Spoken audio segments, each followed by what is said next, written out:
Shalom, selamat pagi Bapak Ibu Saudara yang dikasihi Tuhan. Kita bertemu kembali dalam acara Renungan Pagi Spiritual Life. Pagi hari ini kita akan melanjutkan pembacaan Alkitab kita yang sekarang terambil dari Kejadian pasal 9 ayat 21 sampai 29. Judul dari perikop itu adalah Nuh dan anak-anaknya. Ini adalah bagian kedua dari perikop Nuh dan anak-anaknya. Saya akan membacakan bagian firman Tuhan ini bagi Bapak Ibu Saudara sekalian. Kejadian 9 ayat 21 sampai 29. Setelah minum anggur, ia mabuk dan telanjang dalam kemahnya. Ham, bapa Kanaan, melihat aurat ayahnya, lalu menceritakan kepada kedua saudaranya di luar. Sem dan Yafet pun mengambil sehelai kain dan membentangkan pada bahu mereka berdua. Mereka lalu berjalan mundur dan menutupi aurat ayahnya sambil memalingkan muka, sehingga mereka tidak melihat aurat ayahnya.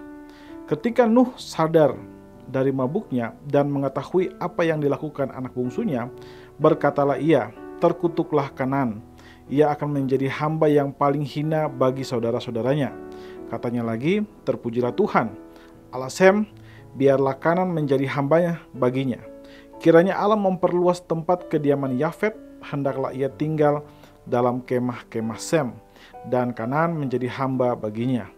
Nuh masih hidup 350 tahun lagi sesudah air bah. Jadi Nuh mencapai umur 950 tahun. Lalu ia mati. Saudara yang dikasihi Tuhan, di dalam perikop yang baru saja kita baca, ini merupakan kelanjutan dari kisah hidup keluarga Nuh, khususnya setelah peristiwa air bah. Dijelaskan di sana bahwa Nuh membuka kebun anggur. Dia mengelola kebun anggur dan dia membuat minuman dari anggur. Lalu setelah itu dia minum dari anggur itu dan menjadi mabuk sehingga akhirnya dia telanjang. Artinya pada saat itu dia tidak sadarkan diri sampai akhirnya telanjang.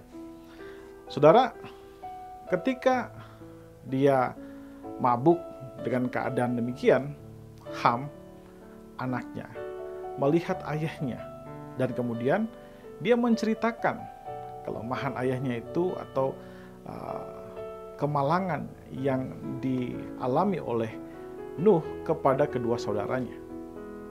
Namun setelah kedua saudaranya mendengar tentang apa yang terjadi dengan ayahnya, Sem dan Yafet, kedua saudara Ham ini, mereka kemudian menutupi ketelanjangan dari Nuh itu sendiri. Saudara, dari peristiwa ini, dari kisah ini, ada dua hal yang bisa kita pelajari tentang bagaimana kita merespon kelemahan atau kejatuhan orang lain, khususnya orang-orang di sekitar kita. Yang pertama yang harus kita lakukan adalah kita tidak boleh menceritakan kemalangan orang yang sedang jatuh di dalam dosa. Saudara, Ham di dalam teks ini menunjukkan sikap yang tidak terpuji, khususnya kepada ayahnya sendiri, yaitu dengan mempertontonkan atau menceritakan kemalangan dari ayahnya itu. Saudara, sebagai manusia, kita pun belum sempurna. Seringkali kita berhasil, seringkali kita gagal. Kehidupan kita ini masih dinamis. Karena itu, kita jangan sampai menceritakan kelemahan orang lain. Karena orang lain pun melakukan atau mengalami apa yang sama seperti yang kita alami. Pada saat kita jatuh, tentunya kita mengharapkan orang lain menolong kita, dan bukannya kita bersuka cita atas, atau kita mengharapkan mereka bersuka cita atas kemalangan kita. Kita mengharapkan mereka menolong kita. Demikian juga kita pun harus menolong mereka ketika mereka jatuh ke dalam kemalangan. Hal kedua yang bisa kita pelajari adalah hendaklah kita menolong orang yang sedang jatuh. Saudara, di dalam teks ini kita membaca bagaimana Ham melakukan hal yang keliru, hal yang salah. Dia mempertontonkan kelemahan ayahnya. Tetapi Sem dan Yafet melakukan hal yang berbeda. Mereka menutupi ketelanjangan ayahnya dengan handuk dan berjalan mundur supaya mereka tidak melihat ayahnya yang dalam keadaan telanjang. Saudara, tindakan Sem dan Yafet merupakan salah satu hal yang penting dan baik untuk dilakukan oleh setiap orang Kristen. Ketika saudara kita jatuh, maka kita harus berusaha menjaga mereka. Kita harus mengingatkan mereka atau mendorong mereka untuk bangkit kembali dari keadaan mereka. Saudara, memberikan penghakiman atau menilai mereka itu tidak akan memberikan dampak yang baik terhadap kemajuan rohani mereka. Ketika mereka jatuh tentu bukan berarti kita tidak bilang bahwa itu salah.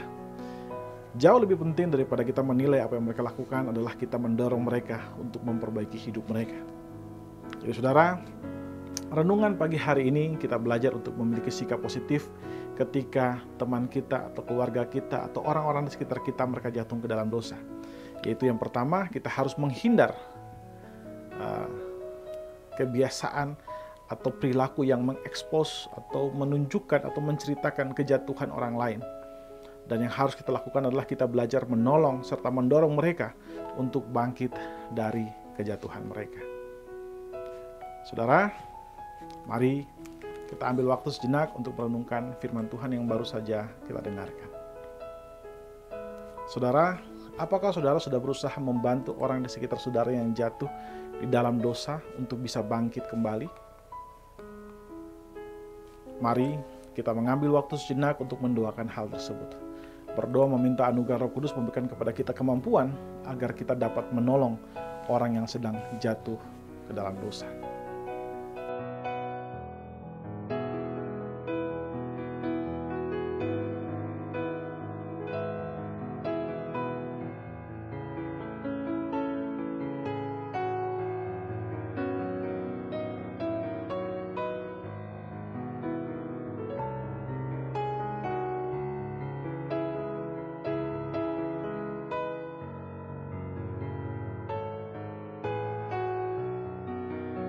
Saudara, marilah kita saling tolong-menolong. Mari kita tundukkan kepala, kita berdoa. Ya Tuhan Allah Bapa kami bersyukur buat kasih dan setiamu kepada kami. Terima kasih jika Engkau telah memberikan kepada kami hari ini untuk bisa kami hidupi. Kami percaya itu hanya karena anugerah-Mu bagi kami.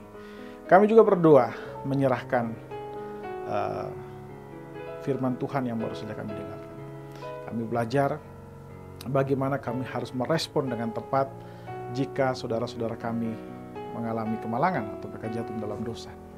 Ajar kami untuk menjaga mulut kami, menjaga bibir kami, perkataan-perkataan kami, sehingga kami tidak jatuh untuk mengekspos kejahatan mereka atau hal-hal yang mereka lakukan, yang bersalah yang mereka lakukan, atau dosa yang mereka lakukan. Tapi berikan kepada kami hati dan mulut yang mau memberikan dukungan kepada mereka untuk bangkit lagi dari kejatuhan mereka, dan mereka terus berjalan menuju kepada Engkau, mengalami perubahan-perubahan setiap hari, mengalami pengudusan yang dilakukan oleh Roh Kudus dalam kehidupan mereka, sehingga kejatuhan-kejatuhan mereka tidak menjadi penghalang bagi mereka untuk meninggalkan panggilan mereka sebagai orang Kristen yang sedang masuk di dalam proses pengudusan yang Engkau kerjakan bagi hidup kami.